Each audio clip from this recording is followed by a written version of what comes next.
9. Make money from loans. You may have heard of debt being categorized as two types: good debt and bad debt. Good debt allows you to manage your finances more effectively, to leverage your wealth, to buy things you need, and to handle unforeseen emergencies.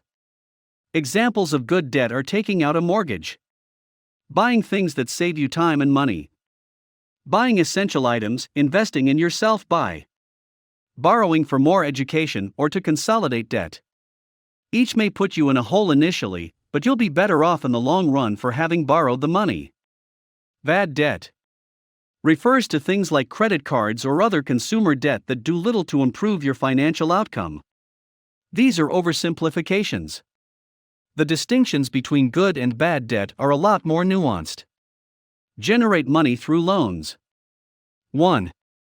Small business loan. If you want to get really rich, your chances are much better if you start your own company and work for yourself. Entrepreneurism is all the rage, and ideas for proven small businesses abound. But have a plan, and maybe some personal backers. Small business loans are tougher to get because they are riskier to the lender. Almost 1/3 of small businesses fail to survive their first 2 years, according to the Small Business Administration. But if you have enough ambition, savvy, and luck, borrowing money to start your own business could be the best investment you'll ever make. 2. Taking out a mortgage. The king of all debt is a mortgage. For one thing, you have to live somewhere. For another, you might as well live somewhere that increases in value almost every year. Yes, the real estate bubble burst in 2008 and temporarily made us reconsider home ownership as the storehouse of American wealth. But look what's happened since the bleak bottom of the Great Recession in 2010. Houses are back, big time, prices rising 27.25%. In 2020 alone, in the midst of our national coronavirus lockdown, home prices surged 10.8%. According to the Federal Housing Finance Agency, the strength has been steady, having shaken off the worst effects of reckless, predatory subprime lending. FHFA reports house prices have risen every quarter since September 2011. What's all this mean in real money?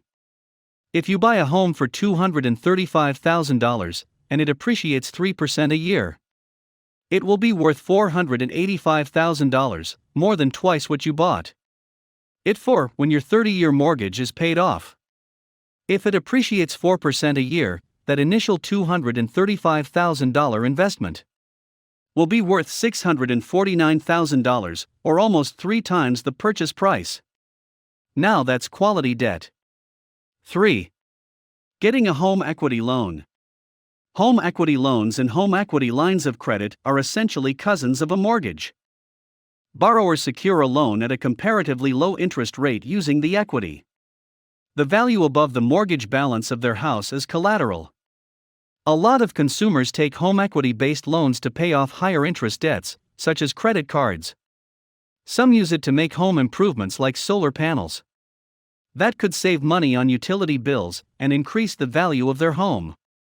The gambit isn't entirely stress-free. Failure to keep up the payments can result losing your house to foreclosure. Now, if you want to see full video, click here to watch. If you like this video, please share with your friends and family, subscribe for more videos like this. Thank you for watching.